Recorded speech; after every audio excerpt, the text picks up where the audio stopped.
Okay,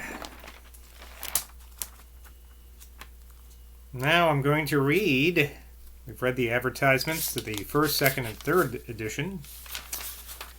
Now I'm going to read a chronological catalog of the prose works of Samuel Johnson. Maybe it'll get us a little familiar with him before we dip our toes in the actual life of Johnson. There's a nota bene at the beginning here. To those which he himself acknowledged is added acknowledged. To those which may be fully believed to be his from internal evidence is added intern evidence. Oh, by the way, a funny coincidence on NPR today. I heard about this new Shakespeare folio that's going on the market, and it's been authenticated by, or it was at one point, by Edmund Malone, who was the man who wrote the advertisement in the third edition. So, because he was a Shakespearean scholar of some renown back in the day. So, there you go. Anyway, 1735. Abridgment and translation of Lobo's Voyage to Abyssinia. Acknowledged. 1738. Part of a translation of Father Paul's Sarpi History of the Council of Trent. Acknowledged. N.B. That this work, after some sheets were printed, suddenly stopped. I know not whether any part of it is now to be found. For the Gentleman's Magazine. Preface. Internal evidence. Life of Father Paul. Acknowledged. 1739. A complete vindication of the licensure of the stage from the malicious and scandalous aspirations of Mr. Brooke, author of Gustavus Vasta. Acknowledged. Marner Nullifantia, or an essay on an ancient prophetical inscription in monkish rhyme lately discovered near Lyon in Norfolk, by Probus Britannicus. Acknowledged. Oh, Norfolk again, eh? For the Gentleman's Magazine, we have Life of Boherve, Address to the Reader, Appeal to the Public in behalf of the Editor, and Considerations in the case of Miss Dr. Trapp's Sermons, a plausible attempt to prove that an author's work may be abridged without injuring his property. In 1740, we have the preface for the Gentleman's Magazine, as well as the Life of Admiral Drake, Life of Admiral Blake, not Blake and Drake, Life of Philip Barretter, Essay on Epitaphs, sorry, I thought that was a Greek name, Epitaphs. And there's a footnote here concerning something. I don't see where it's connected to, but it says, I do not here include his poetical works, for excepting his Latin translation of Pope's Messiah, his London and his Vanity of Human Wishes, imitated from Juvenal, his prologue on the opening of Drury Lane Theatre by Mr. Garrick, and his Irene, a tragedy, they are very numerous, and in general short, and I have promised a complete edition of them, in which I shall with the utmost care ascertain their authenticity and illustrate them with notes in various readings. In 1741, Samuel Johnson wrote for the Gentleman's Magazine again, the preface, a free translation of the Jests of Heracles with an introduction, debate on the humble petition and advice of the Rump Parliament to Cromwell in 1657 to assume the title of king, abridged, methodized, and digested. Translation of Ab Guyon's dissertation on the Amazons, and a translation of Fontenelle's Panegyric on Dr. Morin. So unless otherwise noted by me, these are all from the Gentleman's Magazine, and I'm not going to say whether or not they are internal evidenced or acknowledged. Just the year. So in 1742, he wrote the preface, Essay on the Account of the Conduct of the Duchess of Marlborough, an account of the life of Peter Burnham, the life of Sydenham, afterwards prefixed by Dr. Swan's edition of his works, proposal for printing Bibliotheca Harleiana, or a catalogue on the library of the Earl of Oxford, afterwards prefixed to the first volume of that catalogue, in which the Latin accounts of the books were written by him. Abridgment entitled Foreign History, Essay on the Description of China and the French of Duhad, In 1743, he dedicated to Dr. Mead of Dr. James' Medical Dictionary. And the preface for the Gentleman's Magazine. Parliamentary debates under the names of debates in the state of Lilliput from November 19th, 1740 to February 23, 1742 to 43, inclusive. Considerations on the disputes between Crossas and Warburton on Pope's essay on man. A letter announcing that the life of Mr. Savage was speedily to be published by a person who was favored with his confidence. Advertisement for Osborne concerning the Harleian Catalogue, the life of Richard Savage in 1744, and the preface to the Harleian Miscellany, and for the Gentleman's Magazine, the preface. For 1745, he wrote the Miscellaneous Observations on the Tragedy of Macbeth, with remarks on Sir Thomas Hammer's edition of Shakespeare, and proposals for a new English edition of that poet. In 1747, plan for a dictionary of the English language addressed to Philip Dormer, Earl of Chesterfield. 1748, the life of Roquemont and foreign history, both for the Gentleman's Magazine. For Dodsley's Preceptor, he wrote the preface as well as Visions of Theodore the Hermit. In 1750, for the Rambler, the first paper of which was published 20th of March this year, and the last 17th of March 1752, the day of which Mrs. Johnson died. In a letter in the General Advertiser to excite the attention of the public to the performance of Cosmos, which was next day to be acted in Drury Lane Playhouse for the benefit of Milton's granddaughter. And a preface and postscript to Lauder's pamphlet entitled An Essay on Milton's Use and Imitation of the Modern in his Paradise Lost. In 1751, Life of Chanel in the miscellany called The Student. A letter for Lauder addressed to the Reverend Dr. John Douglas, acknowledging his fraud concerning Milton in terms of suitable contrition. And dedication to the Earl of Middlesex of Mrs. Charlotte Lennox, female Quixote. 1753, dedication to John Earl of Orrery of Shakespeare illustrated by Mrs. Charlotte Lennox, acknowledged. During this and the following year, he wrote and gave to his much-loved friend Dr. Bathurst the papers in The Adventurer, signed T, acknowledged. In 1754, he wrote the Life of Edwin Cave in the Gentleman's Magazine. 1755, a dictionary with a grammar and history of the English language. That was a big one. An account of an attempt to ascertain the longitude at sea by an exact theory of the variation of the magnetical needle, with a table on the variations of the most remarkable cities in Europe from the year 1660 to 1680, acknowledged. This he wrote for Mr. Zachariah Williams, an ingenious ancient Welsh gentleman, father of Mrs. Anna Williams, whom he had for many years kindly lodged in his house. It was published with a translation into Italian by Signor Baretti, and a copy of which he presented to the Bodleian Library at Oxford is pasted a character of the late Mr. Zachariah Williams, plainly written by Johnson. In 1756, he wrote an abridgment of his dictionary, several essays in the Universal Visitor, which there is some difficulty in ascertaining. All that are marked with 2 asterisks have been ascribed to him, although I am confident from internal evidence that we should accept from these the Life of Chaucer, Reflections on the State of Portugal, and an essay on architecture. And from the same evidence, I am confident that he wrote Further Thoughts on Agriculture and a dissertation on the state of literature and authors. The dissertation on the epitaphs written by Pope he afterwards acknowledged and added to his Idler.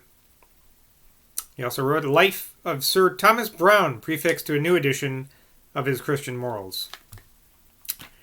So this is still in 1756. He wrote in the literary magazine, or Universal Review, which began in January 1756, his original essays, which are Preliminary Address, an introduction to the political state of Great Britain, remarks on the Militia Bill, observations on His Britannic Majesty's treaties with the Empress of Russia and the Landgrave of Hesse-Kassel, observations on the present state of affairs, and memoirs of Frederick III, King of Prussia. In the same magazine of his reviews are of the following books: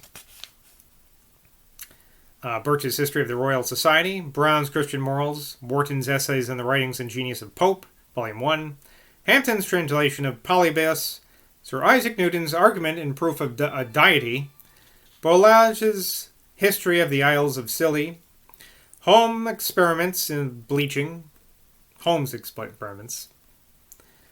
History of Jamaica, Hales on Distilling Seawater, Ventilators in Ships and Curing an Ill Taste in Milk, Lucas's Essays on Waters, Keats' Catalogue of the Scottish Bishops, Philosophical Transactions, Volume I can't read that. XLIX, whatever number that is in English. Miscellaneous by Elizabeth Harrison. Evans' Map and Account of the Middle Colonies in America. The Cadet, a Military Treatise. The Conduct of the Ministry relating to the present war impartially examined. Mrs. Lennox's translation of Sully's Memoirs. Letter on the Case of Admiral Byng. Appeal to the People concerning Admiral Byng. Hanway's 8th-day Journey. And Essay on Tea. Some further particulars in relation to the case of Admiral Byng by Old Gentleman of Oxford. Mr. Jonas Hanway, having written an angry answer to the review of his essays on tea, Johnson, in the same collection, made a reply to it acknowledged. This is the only instance, it is believed, when he condescended to take notice of anything that had been written against him, and here his chief intention seems to have been to make sport. Dedication to the Earl of Rochford of and preface to Mr. Payne's Introduction to the Game of Draughts. Introduction to the London Chronicle, an evening paper which still subsists with deserved credit. And now we're on to 1757. Speech on the subject of an address to the throne after the expedition to Rochford, delivered by one of his friends in some public meeting. It is printed in the Gentleman's Magazine for October 1785. The first two paragraphs of the preface to Sir William Chambers' Design of Chinese Buildings. And in 1758 he wrote The Idler, which began April 5th in this year and was contained till April 5th, 1760. An essay on the bravery of the English common soldiers who added to it when published in volumes. 1759. Rassel's Prince of Abyssinia, a Tale. Advertisement for the proprietors of the Idler against certain persons who pirated those papers as they came out singly in a newspaper called the Universal Chronicle, or Weekly Gazette. For Mrs. Charlotte Lennox English version of Burney, a dissertation on the Greek comedy and the general conclusion of the book. Introduction to the World displayed a collection of voyages and travels. 3 letters in the Gazette here concerning the best plan for Blackfriars Bridge. In 1760, address of the painters to George III on his ascension to the throne. Dedication of Baretti's Italian and English dictionary to the Marquis of Abreu, then envoy extraordinary from Spain at the court of Great Britain. Review of the Gentleman's Magazine of Mr. Tyler's acute and able vindication of Mary Queen of Scots. Introduction to the proceedings of the Committee of Clothing, the French prisoners. In 1761, preface to Ralph's Dictionary of Trade and Commerce. Corrections and improvements for Mr. Gwynne, the architect's pamphlet entitled Thoughts on the Coronation of George III. 1762, dedication to the King of the Reverend Dr. Kennedy's Complete System of Astronomical Chronology, Unfolding the Scriptures, quarto edition. Also in 1762, concluding paragraphs of the works, preface to the Catalogue of the Arts exhibition. exhibition.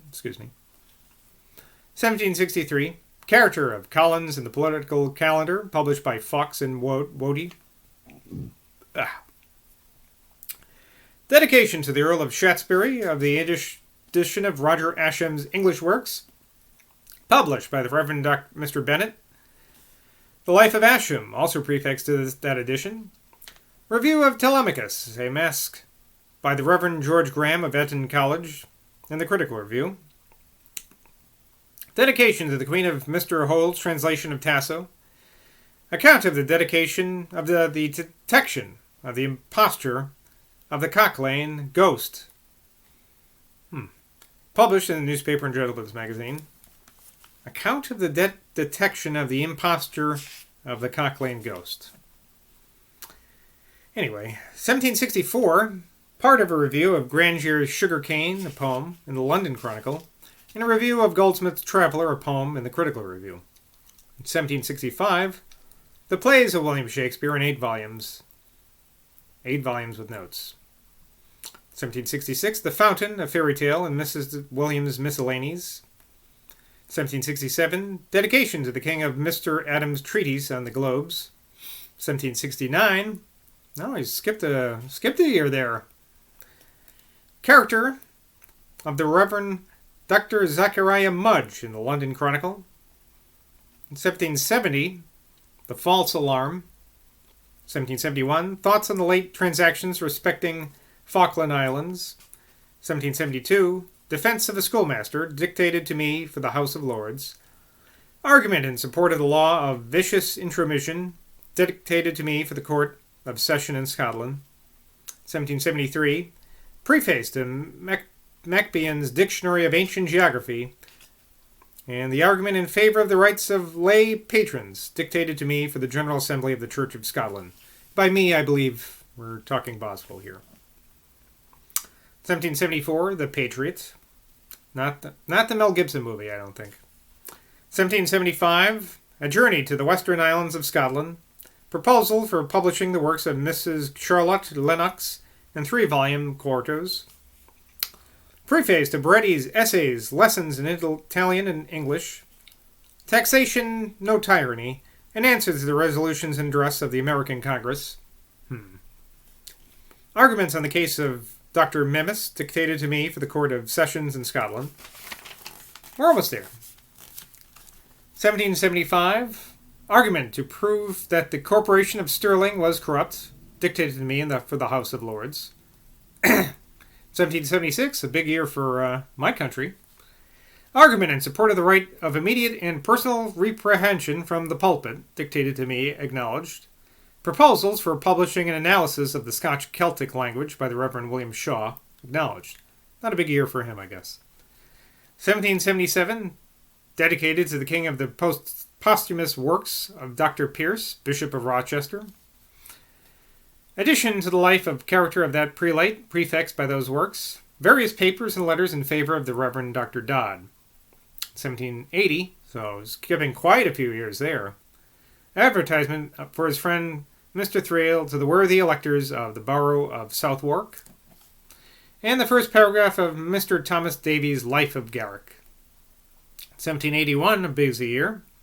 Preface, biographical and critical to the works of the most eminent English poets, afterwards published with the title of Lives of the English Poets. Argument on the importance of the registration of deeds, dictated to me for the election committee of the House of Commons. On the distinctions between Tory and Whig, dictated to me. On vicarious punishments, and the great propitiation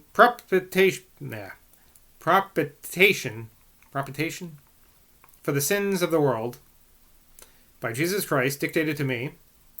Argument in favor of Joseph Knight, an African Negro who claimed his liberty in the Court of Session in Scotland and obtained it, dictated to me. Defense of Mr. Robertson, printer of the Caledonian Mercury, against the Society of Prosecutors in Edinburgh for having inserted in his papers a ludicrous paragraph against them, demonstrating that it was not an injurious libel, dictated to me. The greatest part... now we're on to 1782. The greatest part, if not the whole, of a reply by the Reverend Mr. Shaw to a person in Edinburgh in the name of Clark, refuting his argument for the authenticity of the poems published in Mr. James Macpherson's as translations from Ossian. And in 1784, so skipping a couple years again, list of the authors of the Universal History deposited in the British Museum and printed in the Gentleman's Magazine for December this year, acknowledged. Now we have some various years. Letters to Mrs. Thrale, prayers and meditations, which he delivered to the Reverend Mr. Stratham, joining him to publish them. Sermons left for publication by John Taylor, LLD, Prebendary of Westminster, and given to the world by the Reverend Samuel Hayes, A.M.